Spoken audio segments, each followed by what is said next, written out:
Okay, now I am going to get started. Hi, good afternoon, everyone. My name is Jackie McLaughlin. I'm the director for the pre-health programs at the University of Pennsylvania. I want to thank you for taking your time out of your busy schedule today to join us. It's a beautiful wintry day here. The sun is shining, so just take the time to, explore what we have to offer here and get your questions answered. We're joined today we have a big house of experience with us today. So we're joined today with Faye McCoy, who is our program coordinator for the pre-health programs. Faye functions as sort of a very first, she'll triage and a first point of getting your questions answered and getting you pointed in the right direction to the right person for any kind of a situation that you need when you are enrolled in the programs. So she's a really valued person in that position. And we also are fortunate enough to have Danielle Lever with us. Danielle is our senior advisor for the pre-health programs. And Danielle actually is the person who sees the majority of students for their first advising. So after students go through the interview process and they're offered admission, Danielle helps with that initial creation of your individualized study plan. But we have 5 advisors with the program, and I'll go into talk about all of that. In addition to Faye and Danielle, we also have Molly Gorlick, who's with us today. Molly's one of our enrollment specialists, and she's working behind the scenes to make sure that everything goes very well. And Regina Cohen is also here with us, just sort of troubleshooting any technical difficulties we might have through this virtual information session. I don't think she'll be here for the whole time, but it's great that she's been able to be here to help us get started today. So just a little bit of housekeeping. We do want you to have opportunity to get your questions answered. So you'll notice that we have a Q&A box where you can put all of your questions in. And between Faye and Danielle and Molly, they will be taking turns answering questions as we go.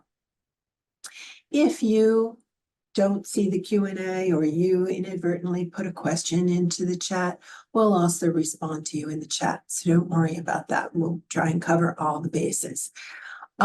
Faye, typically, I don't know if you've done it yet, Faye, but Faye usually puts in important information that you'll want to know about the programs, like our website address and our admissions deadlines, application deadlines, and things like that. Also, how to get in touch with us if you find that at the end of the hour that we have here today, you didn't get a chance to have your question answered, or you have a follow-up question. So we want you to reach out to us to make sure that you're able to get that question answered. Okay. So once again, I want to thank you for being here. It's very nice. Usually we do these in the evening, but it's very nice to be able to do this during the day. I think one of the big questions that I see from applicants to the program is, which program should I be applying to? We have 2 distinct programs. We have the Career Studies program, which is a traditional career changer program. A career changer is someone who had a major in an area where they didn't have much in the way of science foundation or science coursework. So I usually think of this as someone who was in the arts and humanities. Maybe you were an English major, or you were an economics major, or you studied, art history, something like that, and you didn't have the basic core science requirements that would prepare you for a application to medical school, veterinary school, or dental school. So the majority of students who come to our programs are applying and going in the direction of medical school, veterinary school, or dental medicine school. We really don't have a curriculum that caters to other health careers as readily. And if there are specific questions about that, we can go into that in more detail. So that's our core studies program, the Career Changers program. We have a second program, which is a specialized studies program. And this is for students that we would categorize as academic enhancers. Now, when people think about academic enhancers, they think, well, these are people who have really poor GPA and they want to bring up their GPA. Ideally, the academic enhancers are looking to use the academics coursework that they're doing in this program, yes, to bring up their GPA, but they're also taking the time to get additional experiences. So they might need more time for research experience, bolster their application with that, or clinical experiences.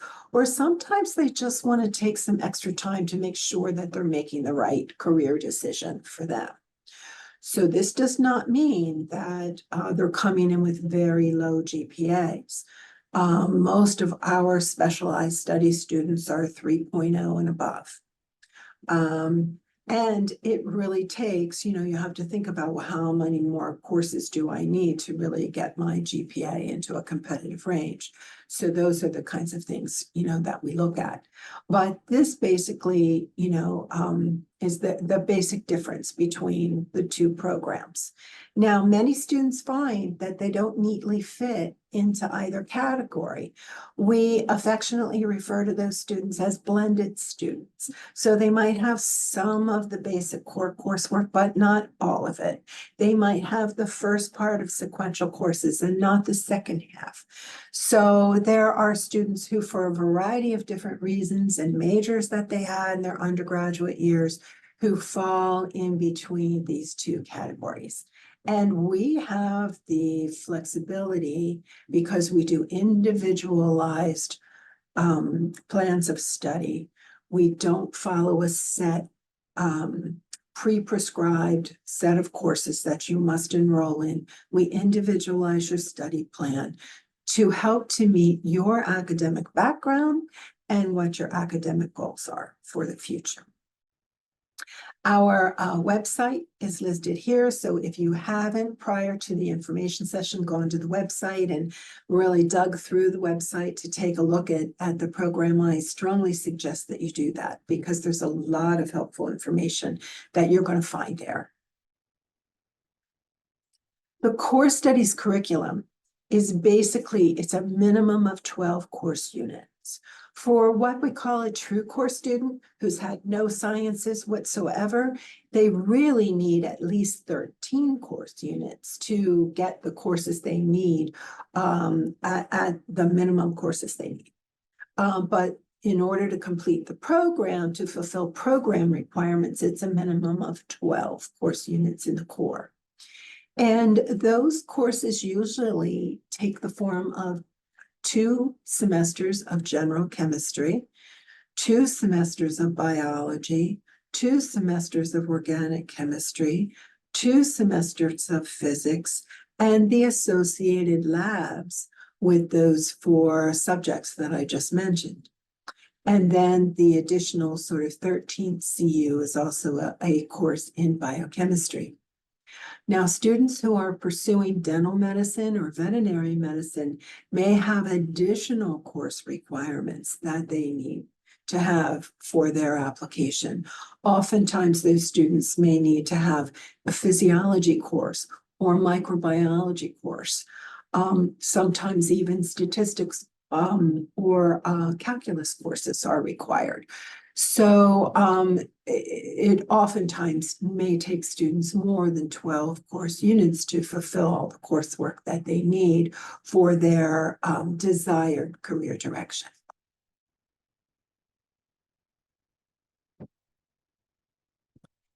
One thing that's really important for students who are considering the core here at the University of Pennsylvania is we expect mastery at a certain level of math.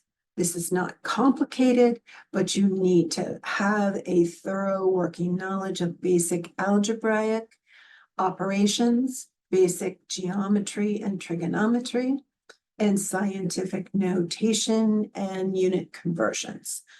If you don't have on your transcript evidence of having had AP calculus, AB and BC in high school, you are required to have a college level pre-calculus course before starting your chemistry or your physics coursework here at the University of Pennsylvania. And that is because we need to assure that you have the tools to be able to do the work and succeed in these courses. In addition to having a prerequisite for pre-calculus at the college level, we also have a math on-ramp course, which is basically a self-directed online math review course. So maybe it was 5 years since you had a math course and you've forgotten a lot of your math. This is a great way for you to refresh and renew your ability to work those algebraic equations and get used to doing math again before you jump into chemistry and physics. There is a small fee. It's a $100 fee for taking this course. We've developed the course in-house. We're bringing it at the lowest price point that we can. We think this is really an important part of your success, contributing to your success in the program. So if it is determined at your time of application that this would be required for you as an incoming student, you would receive information about that as part of the admissions process. All students, whether you're a core student or a specialized student, are given approximately 2 years to complete the program. Most core students start in the fall, but we also have students who start in the summer session. And students' plans will distribute their required program requirements across 1.5 to 2 years of time in the program. For core study students, we do offer an accelerated 1-year timeline. That is with a summer start only, and it is general chemistry that the students must start with, and you must have prior approval from the program director as well. And that all happens as part of the application process. The general chemistry that we offer in the summer is a different level. It's a more rigorous level of general chemistry than we offer in the fall and the spring. So there's a higher level of math requirement if you're going to be starting in the summer with that chemistry level. Also important to know, as an applicant to the core studies program, we strongly discourage you from planning to start this program while you're working. These courses are very demanding, very rigorous. They're all laboratory courses in the core program, which is very time consuming. So at the University of Pennsylvania, 3 course units is considered a full-time student. And that is generally what core students are taking. Each semester is generally 3 course units. Well, it is very, very difficult to be working and trying to do that level of coursework as well. Another thing to sort of define is our core studies program is not a cohort program.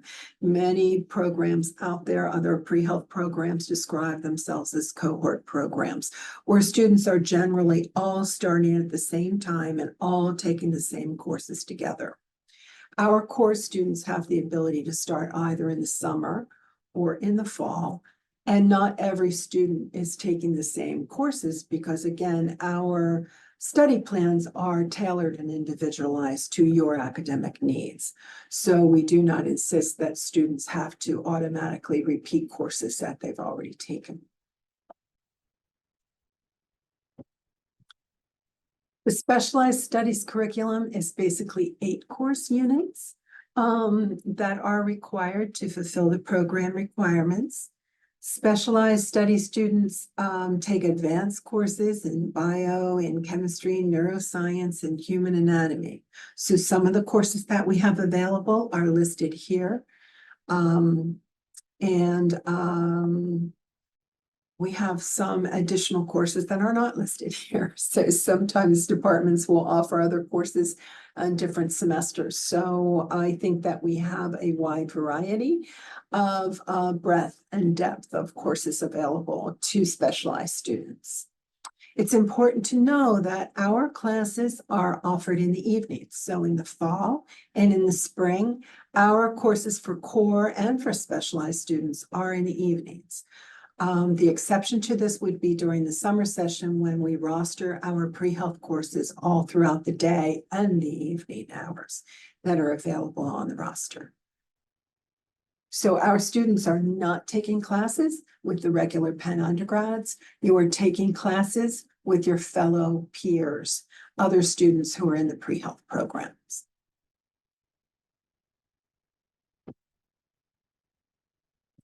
And this is our timeline for specialized studies, again, 2 years.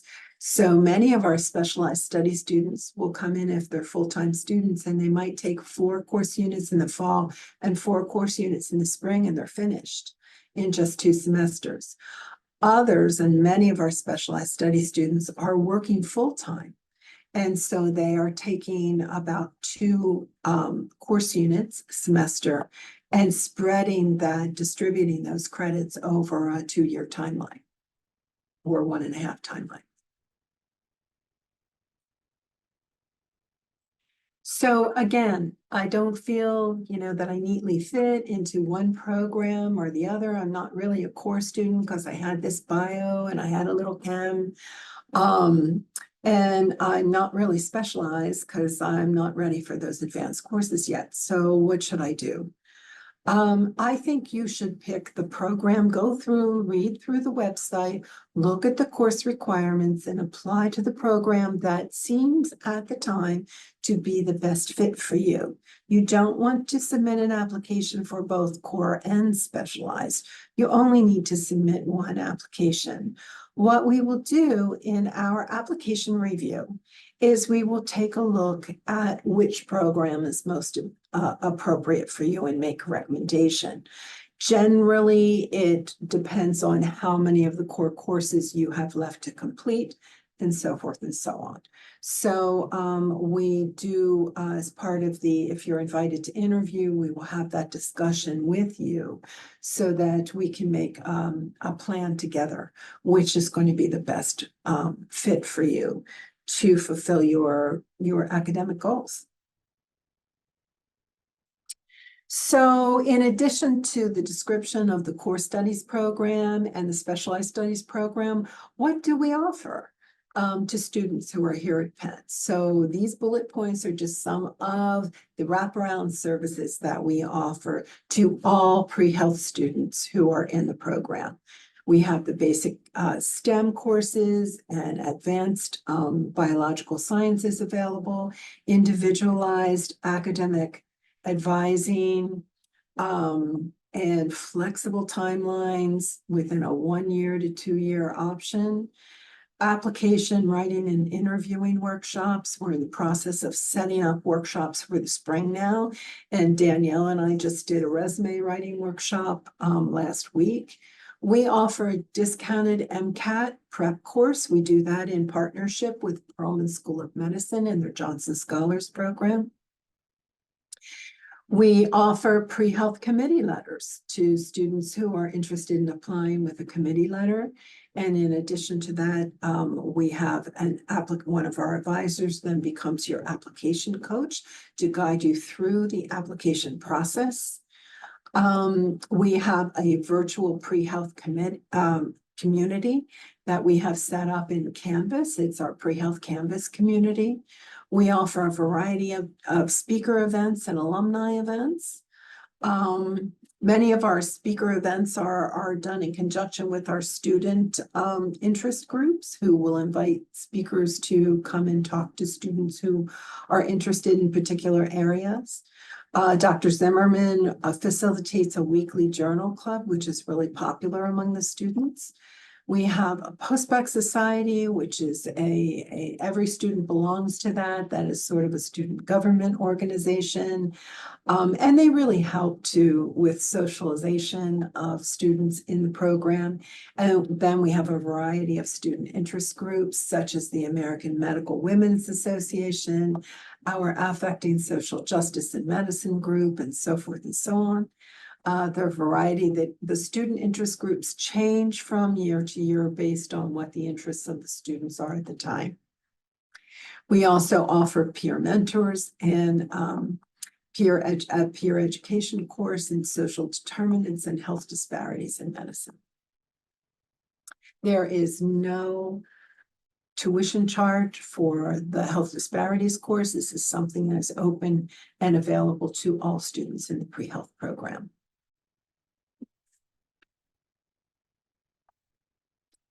In addition to that, our pre-health advising, as I said, we have 5 advisors. We have an open advising model.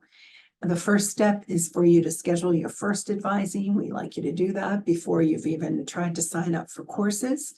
We like to make sure that you are connected with all the Penn resources that are here for you so that you can know about those and create a study plan in partnership with your pre-health advisor and come up with a good timeline for completion. Know that your study plan is not etched in stone. We have flexibility. You might be full-time one semester and part-time another semester. That's all okay for things to change as other events in your life change.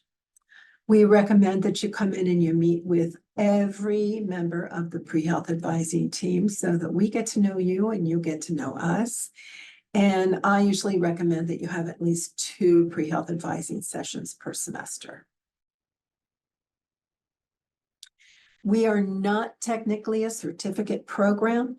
The core studies program and the specialized studies program are defined as preparatory programs. Because they are preparatory programs, students who still have eligibility on their undergraduate capacity to borrow for federal loans may be able to use that to borrow get a federal loan to help to assist with their tuition costs for this program.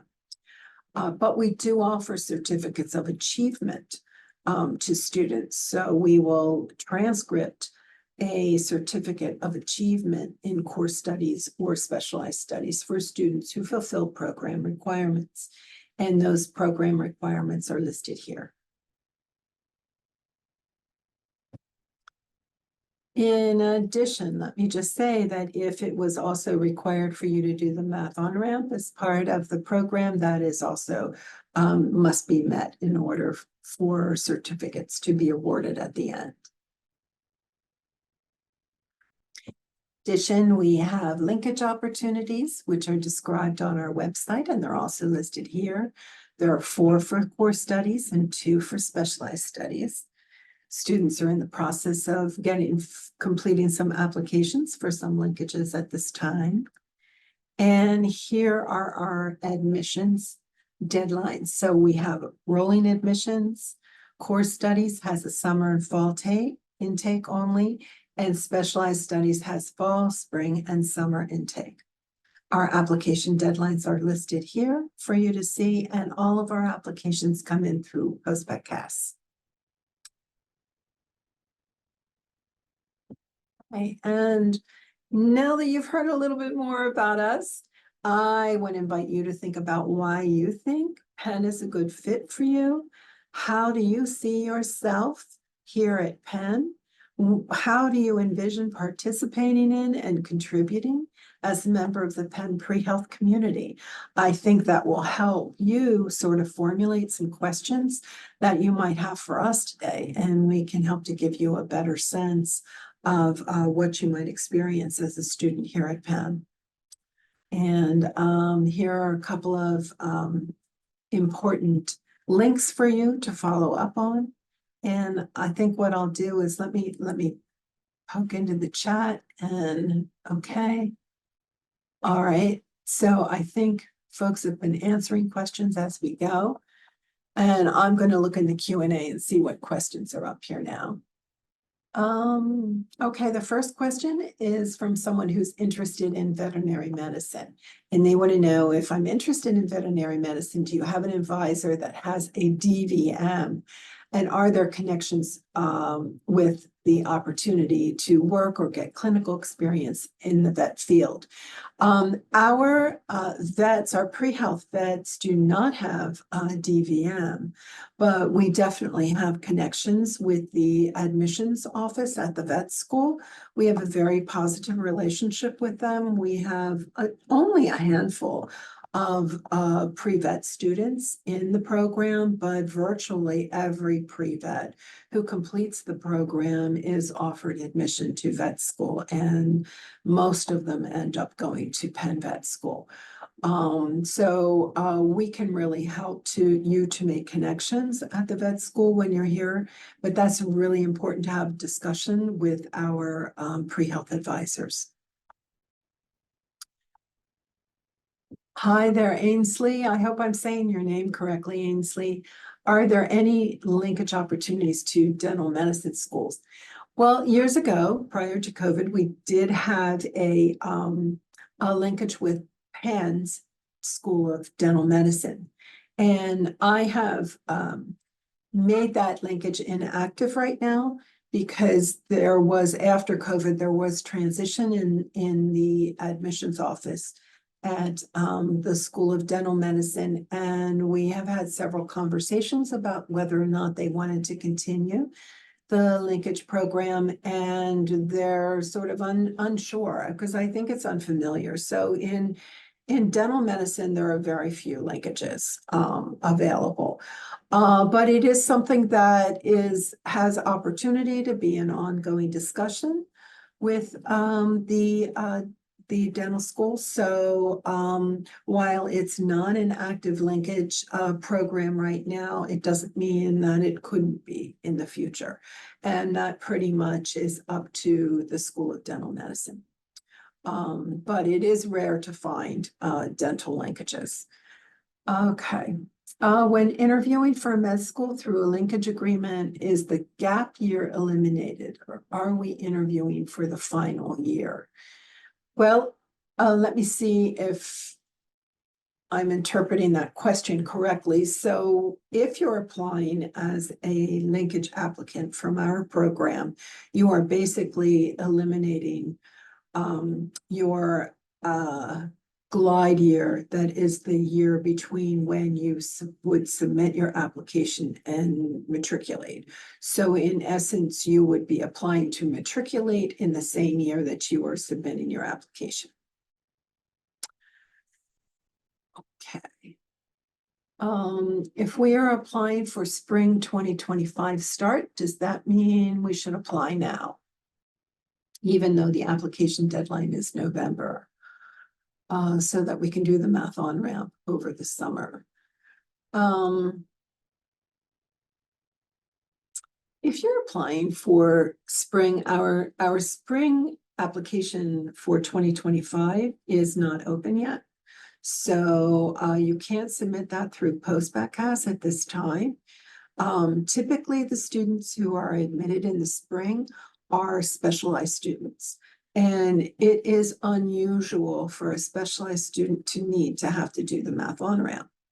So that is something that, you know, there may be occasionally someone who didn't complete those core courses and needs to do an introductory chemistry or an introductory physics course, but that's unusual. So we would have that conversation with you at the point when you submitted your application, what the requirements were. And it might be that, you know, starting in spring, if you were specialized and you started in the spring, you would start with a bio, and then perhaps in the summer of 2025, do the math on-ramp before you complete whatever outstanding introductory general chemistry or physics you needed to do. Okay. I saw online that the post-graduation deadline for admission into this program is 36 months. Is that correct? I'm not sure what you're asking in that. I'm sorry, I'm really not sure what that question is about. If you want to rephrase the question, I'd be able to answer that. I already went through in slides what the timelines were from the point when you enter and the amount of time that you're given to complete the program. Are there students that continue on to PA or PT school instead of medicine, vet, and dental? Yes, there are. So we consider students to still be in a process of discernment when they enter this program, although our curriculum is really tailored to meet the requirements of students who are going in the direction of medicine, veterinary medicine, or dental medicine. There are different requirements for PT and for PA school. We usually support students when they come in, and if they say, you know, I really have decided medicine isn't the right direction for me, but I would like to apply to PA school, we will help students to find the right coursework. It changes the requirements for the program because there's different coursework that's needed. Sometimes the coursework is offered in LPS, and other times we would have to send you to another school in a university. But we would have those discussions and advising. So when a student changes their mind, when they're in the program, we do everything that we can to help to support you in that career direction, even if it's going for a PhD instead of applying to one of the health professions or changing your career direction. Does completing this post-baccalaureate program help fulfill the requirement that many schools have for international students to have at least 1 year of education in the US before applying? For international students, we have very few international students in this program, but we do accept international students. International students would be expected if it's the core program, complete the program within 1 year. So you'd have to be eligible to meet those requirements in 1 year. And we also have specialized students who are able to fulfill the course and program requirements in 1 year. So I believe the answer to your question would be yes, because you would be doing at least 1 year of coursework. What are you looking for in an applicant, and what would make an applicant stand out? I think motivation is a big part of it. So students who are really eager, who have given a lot of thought to this direction, who have a good understanding of what it's going to take, that it's a long process. They've thought about how to prepare and change, their life to come back to school. So that's really, a big part is looking at your motivation, but also, do you have the academic background to really handle this rigorous curriculum? That's the other part of it that we're looking for. Hi, Si Young. You're welcome. I'm glad that you're here with us today. You've completed most of the courses, but have been out of school for more than 6 years. Would you recommend the core of the specialized program? And that's an excellent question.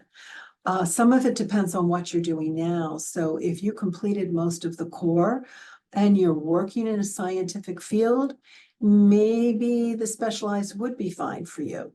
But if you completed most of the core and have been working, say, in a non-science field, I'm just going to say real estate, okay? You've been working in real estate or retail or something unrelated, then you're probably looking at wanting to set yourself up to repeat the core courses.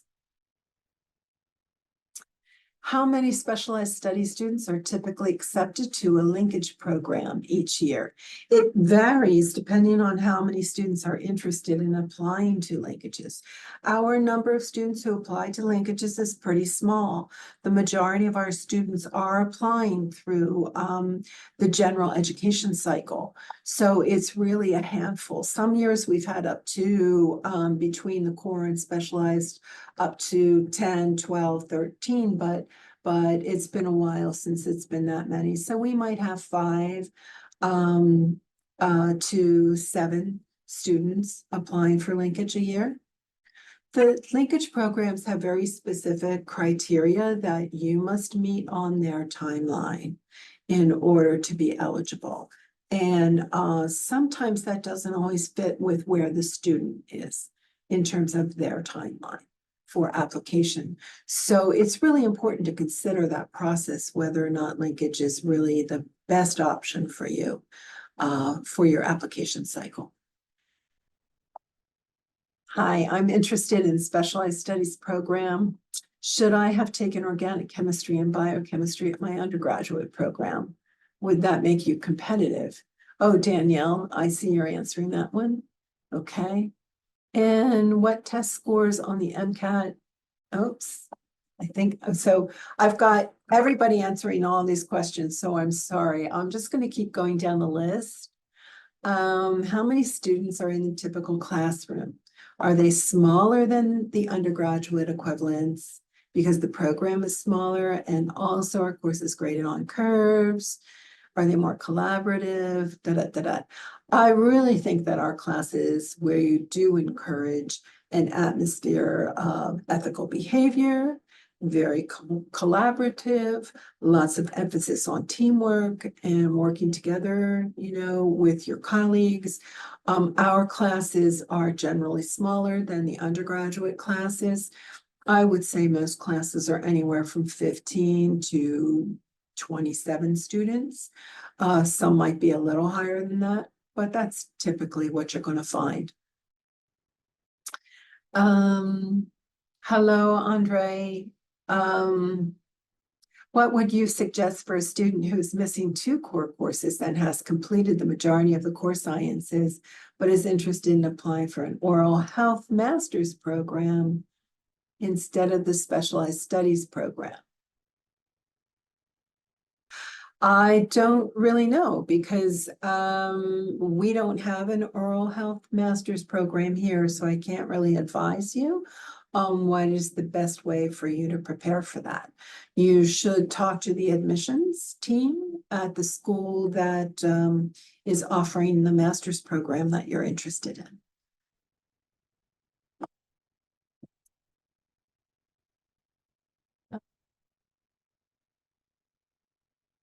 And Danielle, do you want to take the answer about MCAT and linkage programs? Someone wants to know if the MCAT is required for linkage programs. It really depends on which linkage program you're applying to. And I'm moving down the list here to Mia. Molly's answering to Mia's question. And Wartha, ideally, during which application cycle should an international student apply? I also did notice that transcripts are required to be evaluated by WES. Is it okay if my documents are evaluated by ECE? Typically, the best opportunity for an international student is to apply for the summer and in the summer session, and we do expect your transcripts to be evaluated by WES. If you submit your application and you're looking for them to be evaluated by another party, you would have that discussion with our admissions team. Sion wants to know, oh, you're welcome. Wants to know how competitive our post-bac program is, as in how many applications do you get and how many students are typically accepted.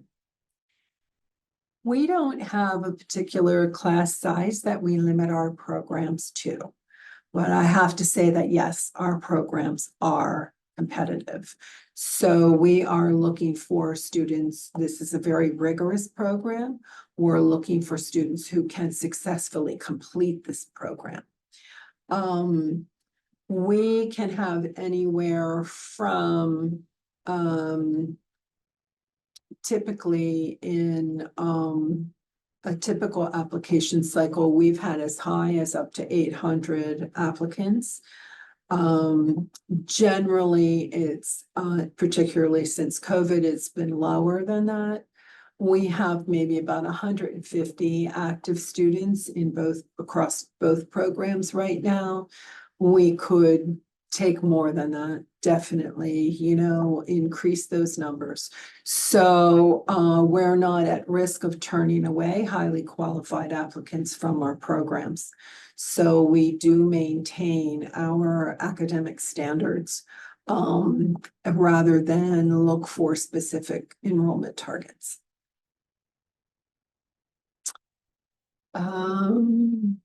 I've already completed 2 semesters of biology, 2 semesters of general chemistry, 1 semester of physics, and I need organic chemistry and biochemistry in 1 more semester, and would like to start in spring 25. Would I be suitable to apply to specialized studies? Danielle, if you're still there, this might be a good one for you to take because it's a little more detailed.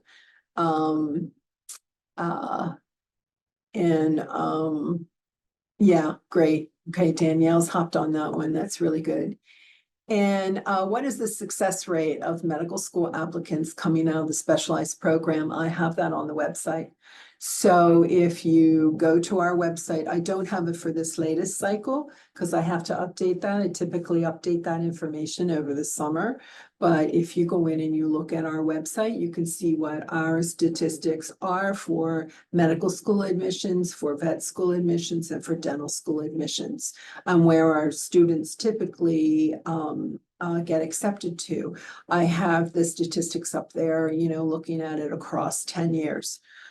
So that you can see over time what it looks like and how successful students are from this program.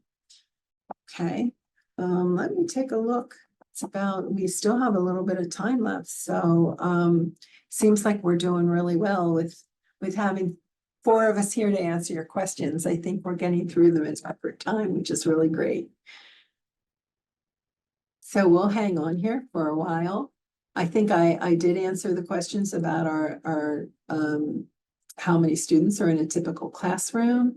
So that's anywhere from 15 to 28 or 30 students. And our course is graded on a curve. It depends, instructors have the freedom to evaluate students in ways that they find most appropriate. So some students will find that they have an instructor who grades on a curve and others don't curve. So, it really depends on your instructor and your course. Hi there. You were looking into Penn Dental's MOHS for pre-dental track students. I'm not sure if you could say much about this program. No, I can't. I'm sorry. I don't know the program. And I know that a few years ago, I had met with the dental school about developing a pre-dental program. But I don't, and it's a master's program, but that's about all I know because we talked about coursework and so forth and so on, but I'm really not familiar with the program. So my best recommendation for you is to talk with the dental school to get the most accurate answer to your questions.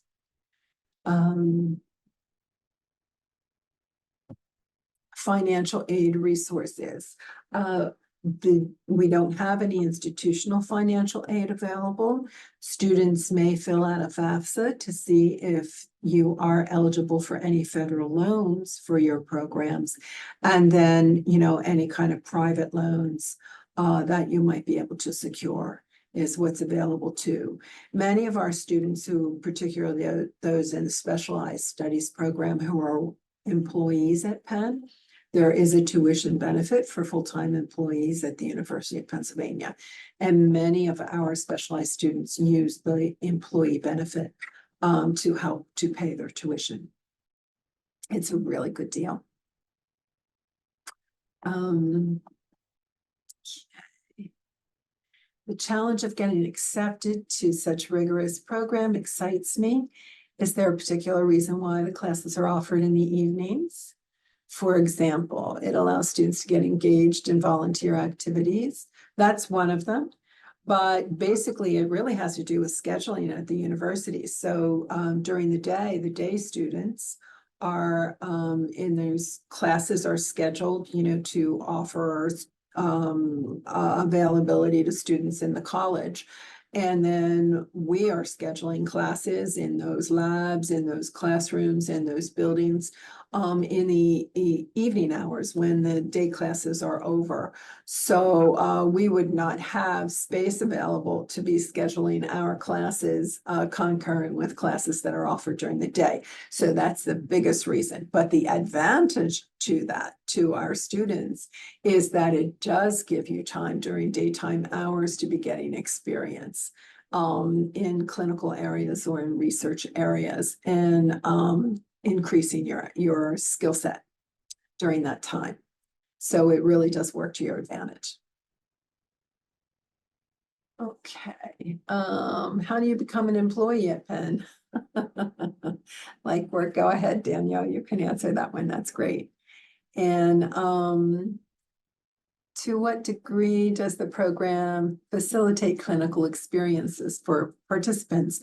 We have a virtual site, the Pre-Health Virtual Community, where we post opportunities for students on a regular basis. So people across the Penn community will send us opportunities that they have available for students, and we post those for students. And then you can follow up on the ones that are most interesting to you. The same for research experience. It works the same for research experiences. Okay. And I think that I have never seen one of our pre-health students go through the program without finding opportunities for research and clinical experiences during the time that they've been here. Okay.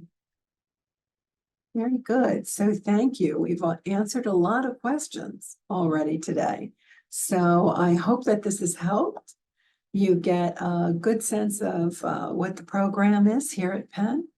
And we'll hang on for a little while longer if there are a few lingering questions.